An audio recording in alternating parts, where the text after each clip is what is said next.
Hi, and welcome to the next video in our series about employment.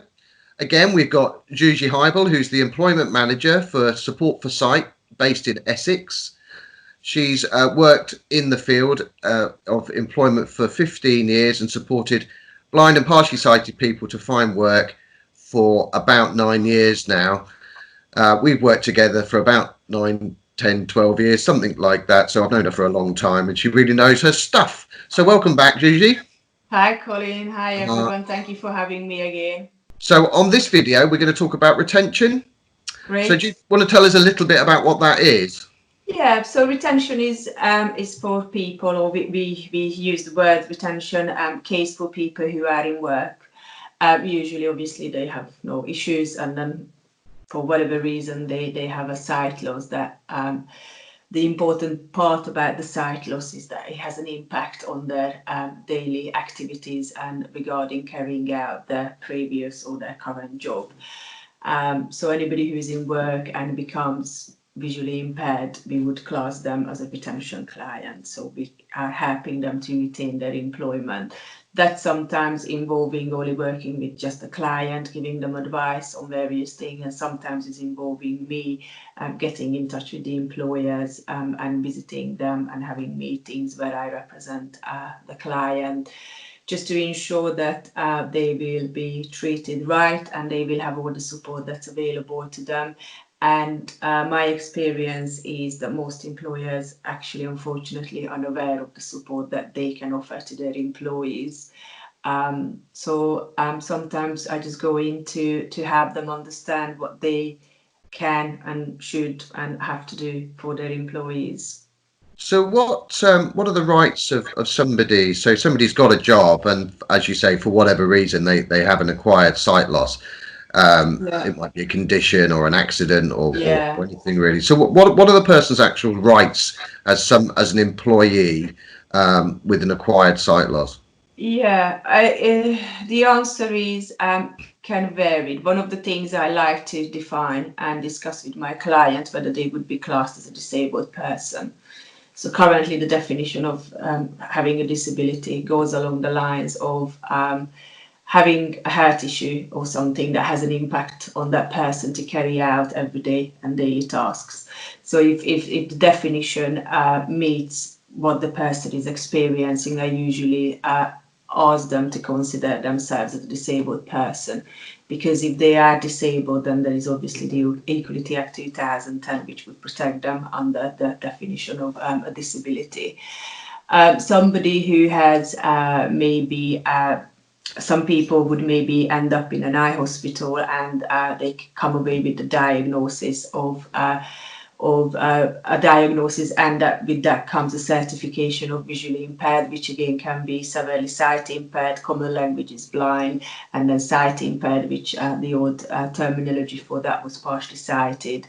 But here I would just like to say that not everybody who's registered blind is totally blind. It's only around 3% of those people who have no sight whatsoever. The remaining of those 97 people would have something what we call a useful sight. So if somebody comes away from a hospital with a registration, which is called a Certificate of Visual Impairment, which we call CVI, between ourselves, then obviously there is no question whether they're disabled or not. They are. So they may be protected by the Equality Act 2010. But probably, as you and I both know, there are these people in this grey area where they're not yet registerable. Their sight loss is not that great, but it has impact on their everyday life. One of the major issue usually is about driving license. So you may be lost enough sight that the DVLA will withdraw your license, but you didn't lost enough to be registered Yeah. as sight impaired. So I do have a number of people in this grey area where it wasn't that clear.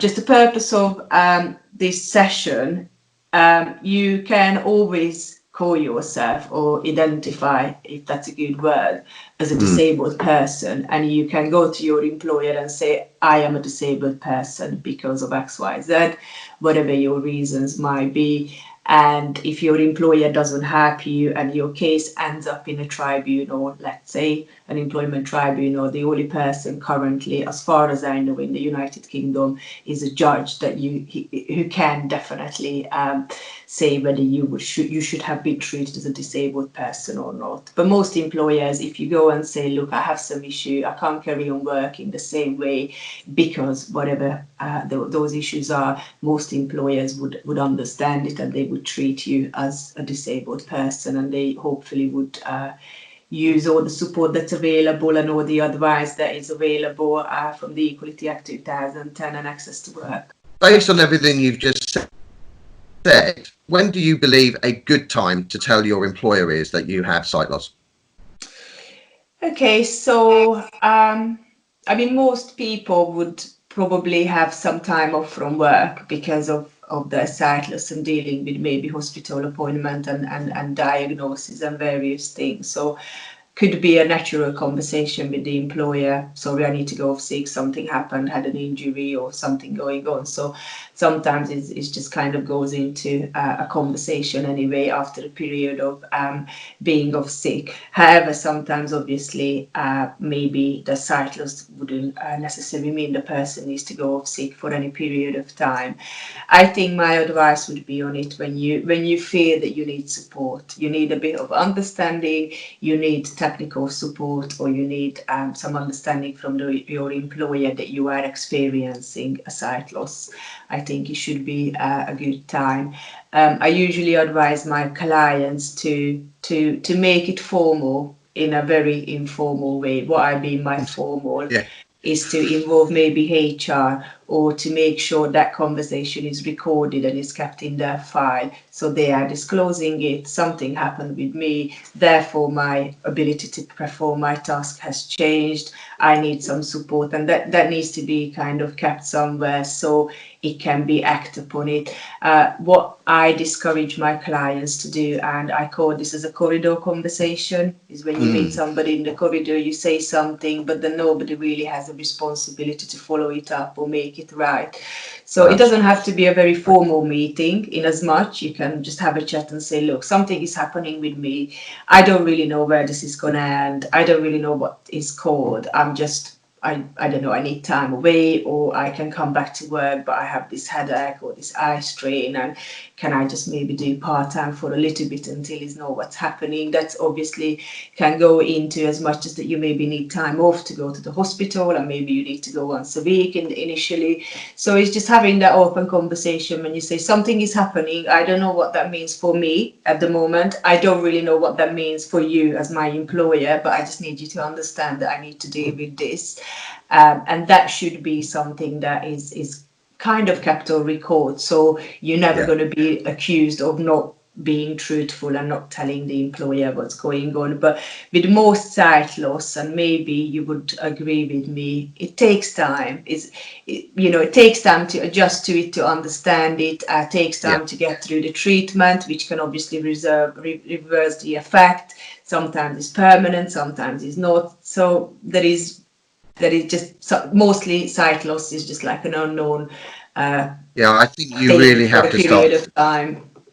Yeah, I agree. You have to start learning about your own vision so you can explain a bit better, and then maybe have some understanding of how you can get around some of the difficulties that you're having, maybe with equipment, which all takes time. So, of course, learning it as well. I always feel that if you can talk to your employer and offer some solutions at the same time as you're telling them your difficulties, then it will put you in a better thing. I love the corridor conference. The corridor, it's definitely not a corridor conversation. It is definitely not a corridor conversation. Sit down and have a chat. Definitely. That's a really good. It's just a chat. It doesn't have to be too formal, but just to say I might need help, but I don't know what that helps will mean, so where they're coming from or anything. So off the back of that conversation, obviously, then the employer has some responsibilities, don't they? So what are those kind of responsibilities? Well, the duty of care, they have a duty of care towards their employees, obviously, especially if somebody disclosing something like a disability or a potential disability. or a health issue that has an impact on their activity regarding a workplace, then an employer has a duty of care, obviously, to look after them and make sure they get all the support that they can get. Again, that's where Access to Work comes in, and the Equality Act 2010, which we talk about, I believe, later on both of those topics. But basically, the main thing should be that nobody should lose their job just because they have a disability. So the employer should try to keep that person, retain them, obviously, as a valued employee. But the Equality Act 2010 outlines a couple of things that employers can do. So the conversation can go from maybe looking at the same job that you've been doing with some adjustment. That's where Access to Work comes in, what we call obviously reasonable adjustments. Then maybe the employer would offer a different job, but with the same company, in the same building and in the same office that you were doing, but maybe something that's more suitable because of your different needs. Sometimes that could be a different location, but staying with the same company, but maybe there is another office somewhere else that doing something that maybe you could be doing it better. So that's really employment. And then very last thing, if you can't retain your job, that should be a discussion on ill health retirement or early ill health retirement. But what I encourage both employers and clients to do is go through these steps, and again, for everyone's sake, record those conversations, because Can you expand a little bit on what a reasonable adjustment is or could be? So reasonable, that's a very good question, because the word itself, reasonable, is a very tricky word, something that for me is absolutely reasonable, maybe for somebody or an employer wouldn't be reasonable. So that could be, usually reasonable is something that could be obtained or changed, something that doesn't necessarily cost money, doesn't necessarily cost the employer too much money, but some type of support that can be implemented, and because of the support is implemented, the person is able to carry on working. Yeah, it could be just as simple as moving the desk, couldn't it? So can it doesn't. Be, yeah. Yeah. It can be moving the desk to the window, or moving it from the window, or having a light above your head if you have visual impairment, or taking the light above your head. Is again the tricky part with everything, and I feel with visual impairment that you can have 10 person with the same disability or the same sight loss, the same condition, and they experience it differently, 10 different ways, and once something can work for one, definitely doesn't work for the other. And also, just really quickly, something just popped into my head. What's really crucial here is the employer maybe to have the kind of can't think of the word, just have the awareness to kind of speak to their employer and say, look, am I going to ask you a question that you might don't like? I'm not asking you these questions because I want to upset you, but I need to understand what you're going through. So some conversation could be a bit emotional for both parties, and most employers just really want to help, but they just don't know how to help, and they don't know how to ask that question. But the best advice I could give is always ask the client, how can I help you as an employer? What would you like me to do for you? And always have, my other advice that I really like is always having something in the diary for a little follow-up meeting. That again doesn't have to be formal, but just to know, please go and do something for 3 weeks, and then let's meet again in 3 weeks time. Let me know how you are, how you're feeling, is this working for you? And then kind of keep looking for solutions rather than just carrying the issue so in the subject. If it's about being open, isn't it, and keeping that conversation going from both sides, because the employer might have some difficulties as well with the way that those adjustments are in place. So it's about keeping a nice balancing act going. So those reasonable adjustments, if those reasonable adjustments can't be found within the workplace, sort of Access to Work is there. So so when do you suggest Access to Work is a good time to call Access to Work?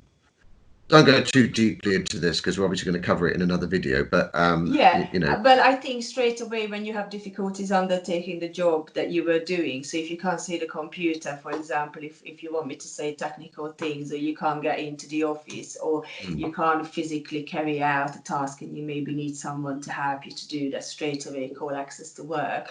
Access to Work offers, as you said, we're going to talk about it, but they offer an in-work based assessment as a first step. So somebody comes into your workplace and asks you, okay, what do you do here? And you say, well, this is my job. This is where I sit. This is my sight loss now. This is what I'm experiencing in terms of a sight loss or a condition. And then obviously the assessor's responsibility is to go through all the possible technology and offering the person solution, carrying on with those tasks. So having the assessment sometimes can be very, but not sometimes, actually is always useful, I because think it's specific to that person and that sight loss in that specific environment. yeah. So Excellent. calling Access to Work and having the assessment done is a definite first step. And then even if the person has the report and the recommendation, that they can decide what they want, what they maybe don't want, what would work for them, what maybe wouldn't. But having an assessment is a crucial step Crucial step. So before.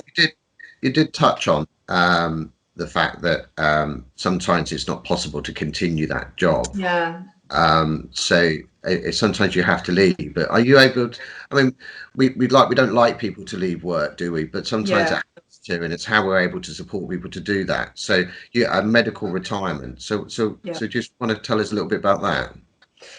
So yes, it's something I also offer in terms of a service. I have had a few people retire due to ill health, early due to ill health. So sometimes it doesn't matter how much the client is willing to retain their job, or how much the employer is willing to retain the client, or the employee is just impossible. It's not practical for whatever reasons.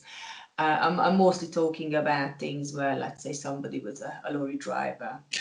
You can't be a lorry driver if you don't have your license. So there is, and sometimes if you were a lorry driver, let's say for 30 years, you wouldn't necessarily have the skills that the employer needs in the office to be in the office. So sometimes people have to leave. Again, I'm not a financial advisor, so I don't necessarily go into the financial side of things. I usually just ask my client to get independent financial advice. Obviously, contact their pension provider to make sure whatever they have, whatever they need to prove that this is a real thing and is happening with them, they are obtaining the right and the correct paperwork. And then obviously I advise employers or clients in terms of the vocabulary they need to put into, or they need to use the words they need to use in their letters to the employee when they are talking about ill health. So dismissing somebody from their job isn't the correct word, because if you're dismissed, you go to the job center, you're going to sign up for benefits, you're going to be sanctioned for 6 months because they think you've been naughty. So it has to say that due to your ill health, we're unable to offer you employment, therefore we would part with you.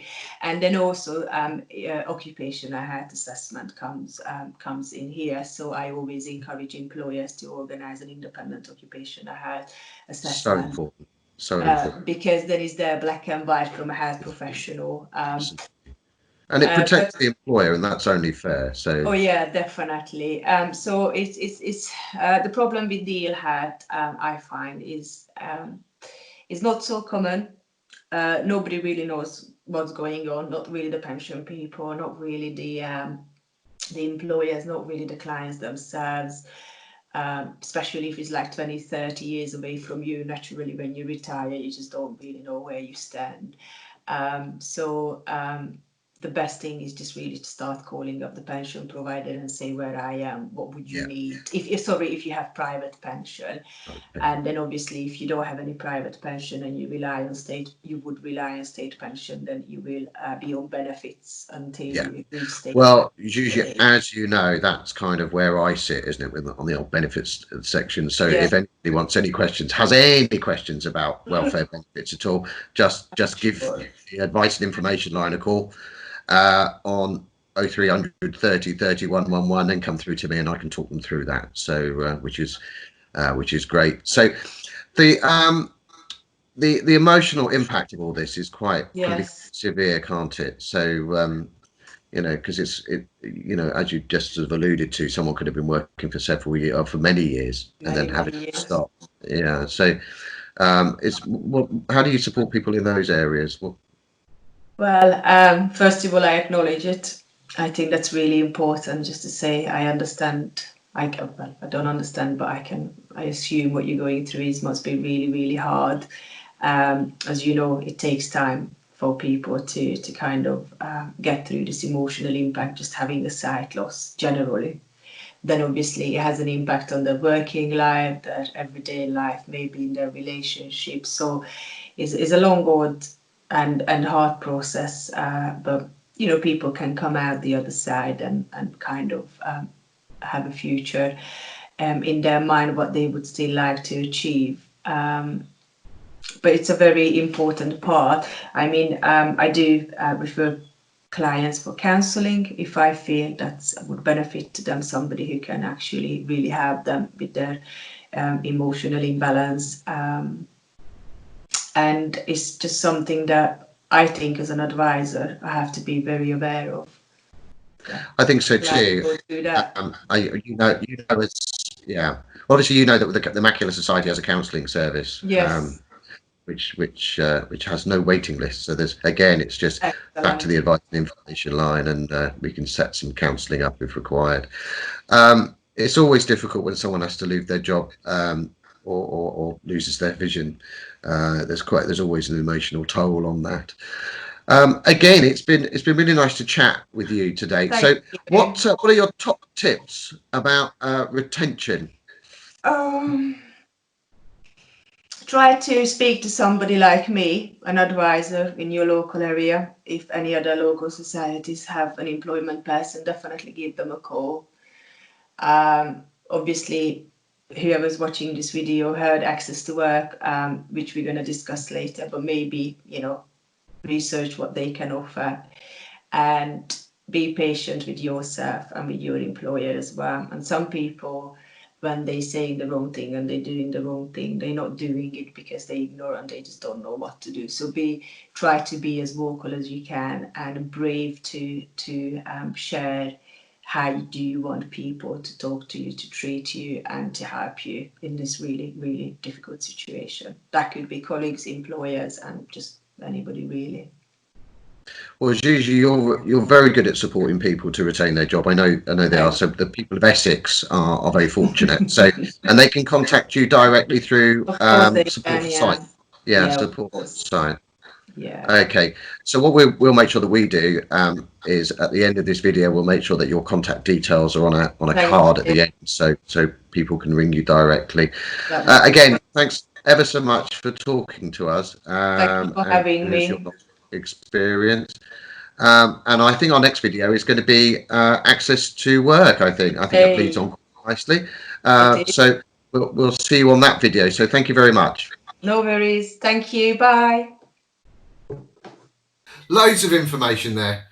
Really lots to take in, but such an important subject. Remember to check out the Working Age and Young People's Facebook group, the YouTube channel for the Macular Society, and subscribe to it, obviously, because then you'll get to know when other videos turn up. The Employment Series videos has got a lot more to do as well, plenty more to see. So we'll catch you on the next one.